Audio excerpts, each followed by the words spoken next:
What's approaching the supreme moment, reality striking closer than it seems, don't it? Go ahead. What's up? Just finished up the grind for the Ginyu Force, so I finally got the LR Ginyu / Goku card. Went ahead and did some level up. This is actually my friend's version since he or she has it at SA level 20 and did all the paths for, without the dupes, so plus 2,000 for each stat. Pretty much what it looks like. He does have the ability to greatly increase attack and then also colossal and mega colossal damage. So the passive is what's great about this guy, or this group, I guess. So let me let it scroll back around and I'll go ahead and read it. Alright, so for extreme types, attack and defense will increase by 30%. And for Ginyu Force cards, or category cards, attack and defense will increase by another 20%. So hell of a boost just from the passive, and everybody is going to link up pretty well. And this is actually my first time trying this team out, so I feel like it's going to be a lot of fun. I am on boss rush stage 4 or 5, I can't remember exactly, but let's go ahead and get started with this. And I'm pretty sure everybody's going to work very well with each other. I think that's the whole purpose of this setup anyway, so I'm pretty excited about how this team overall is going to function. And this guy, I went with a heavy focus on additional attack, and this guy Ginyu, I went with a focus on criticals and gave him some additional attack levels. So decent output so far. Again, these are free to play units, so pretty amazing so far. Alright, so I think I am going to put Birder up front since he does have that ability to dodge once he attacks first. And then for the friend, I'll get the mega colossal damage. So just to see what kind of what the output level is based on SA level 20 with no dupe paths unlocked. And I'm guessing they're going to give out more later down the road. So, well, I guess there wasn't room for that since Birder hit for about 680,000. He does have that passing nuking ability, so the more ki he collects, the higher his attack will go up by. I think it's 10% per ki, so everybody has like a very specific role within the team, and once they're all together, it works out pretty well. So far, I'm not really struggling with this at all either, so definitely interesting, and we'll see how Guldo does with the damage. He does have the ability to reduce attack and defense on the enemy by 20%, so that's also a nice little passive feature. And Raccoon here, the more damage he takes, the higher his attack will go up, so that's also a very nice function as well. And Ginyu has the attack and defense increase when there are more than 2 enemies, 60% buff, and then when there's only 1, he has the damage reduction capability. I can't remember exactly if it was 40 or 50%, but it's a pretty amazing setup. I will say that it's definitely pretty interesting. So we'll go ahead and kill off Goku if Jace can handle it. I am gonna attack Vegeta with the LR Ginyu card. So 952,000 looks to be. And critical level is only at 5, so you won't see it as often, but 880,000 in damage is definitely a good output.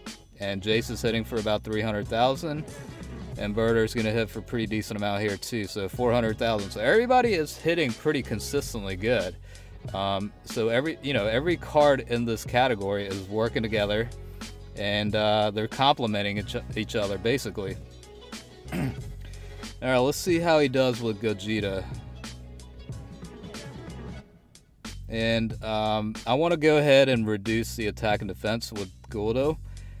And then allow Raccoon to take some hits so his attack level will increase. So 40,000 damage taken. It's a decent chunk, but it's really not too bad. And yeah, additional attack, I went with a focus on this guy for additional, so kind of increase the chance to stun enemies with that. I think for Raccoon, I went with a balanced approach. I think like level 7 for combos and level 8 for criticals. And then depending on how this guy's dupe is, I'm thinking for the LR Ginyu Goku card, I might just go heavy on Criticals, or just go with a balanced approach with what is it, like level 11 for additional attack and level 15 or level 14 for criticals. I'm still debating on how to approach that one, but it's also nice to be able to see the supers coming. I know I put Ginyu, LR Ginyu at the very end, but I kind of want to see how much damage he'll take off of a super, with the LR status. So let's find out real fast. I mean, things are definitely going pretty smoothly. A lot more smoother than I expected.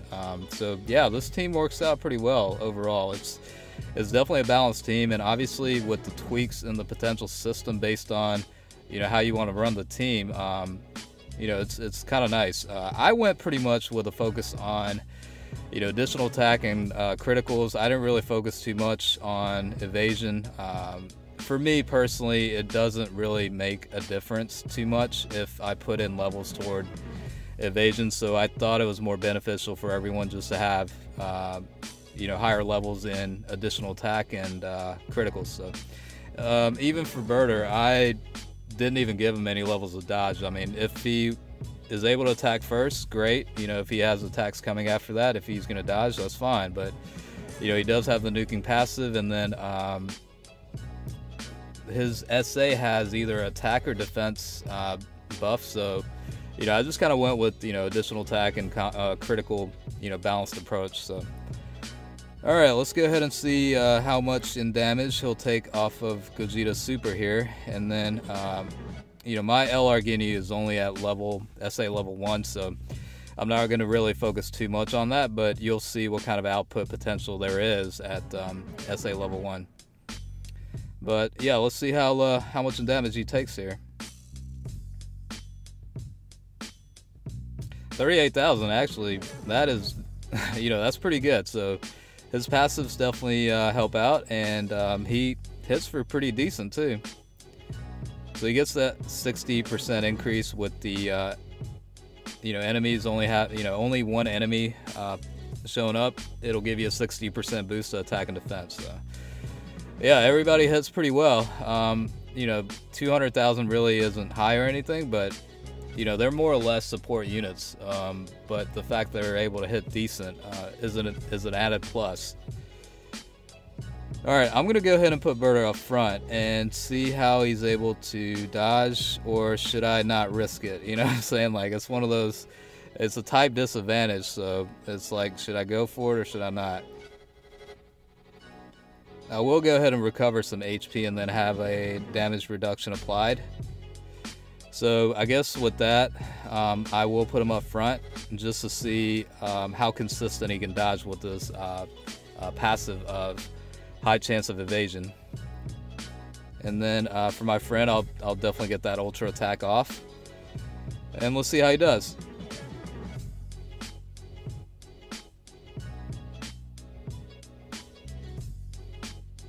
Wow, yeah, he's able to dodge all three. So even without applying any levels toward evasion, his passive's decent enough to where when he does dodge, he'll definitely dodge. You know what I mean? You know what I'm saying? So it's nice.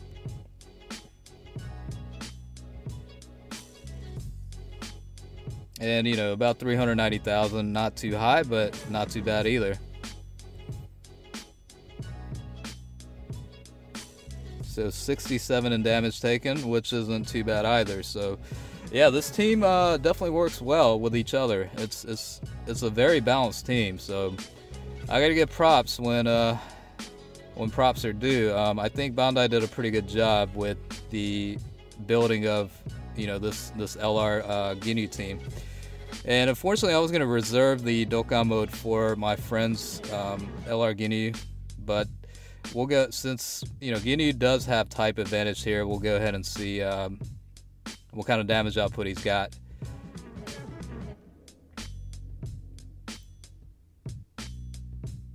And you guys do have the option to put the physical LR Ginyu in this team as well.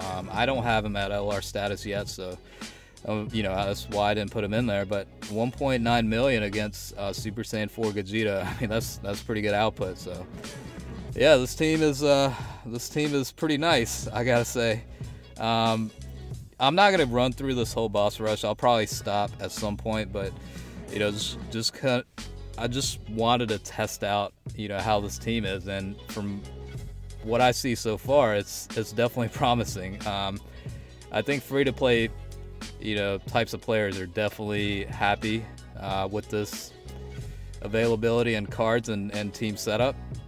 They work out pretty well, and you know, the orbs are pretty much specific to, you know, the character, so it's not like you have to invest, you know, type specific orbs and give up, you know, lose out on using orbs toward other characters or anything. So I mean, if you're playing JP, it's definitely worth taking the time to build this team up, because they're actually very decent.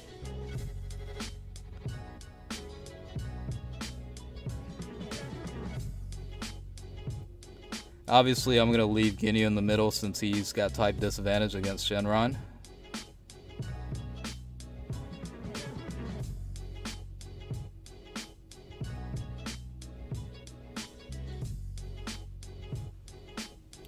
I'm debating on what to do about the LR Ginyu Goku. Like, should I wait for potentially the SA to be farmable? I mean, I do have a bunch of Kais.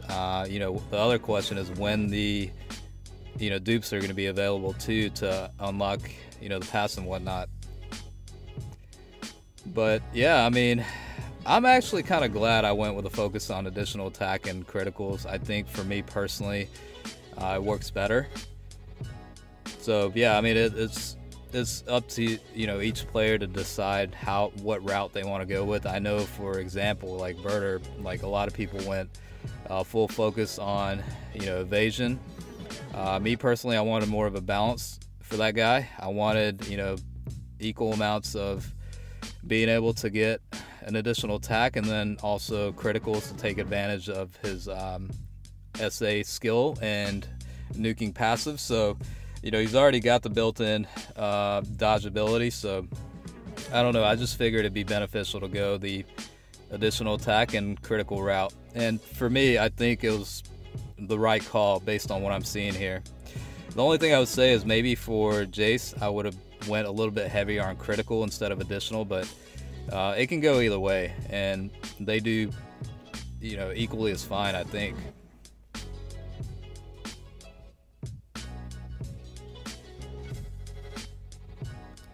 Alright, we should be able to get the ultra attack here, and then Berter's definitely going to be able to collect a lot of ki, so his attack will definitely go up. So let's see what kind of level in attack we're looking at. The LR Goku Ginyu or whatever might actually KO him here. Well, no, he still had an HP bar left, so we'll see how he does right here. 680,000. So 330, I mean, really not bad. And defense is, you know, still good. I can't remember if I used an item or not, but you know, the fact that Ginyu has an output of 750,000 too, I mean, that's pretty incredible. But I might just go ahead and stop here. I don't want this video to drag out, but this will definitely give you an idea of the potential this team has. And from what I saw, I'm definitely impressed and pretty happy I finished the grind and actually have the team fully set up. So thanks for watching, and for those about to start the grind, good luck. It's definitely worth it.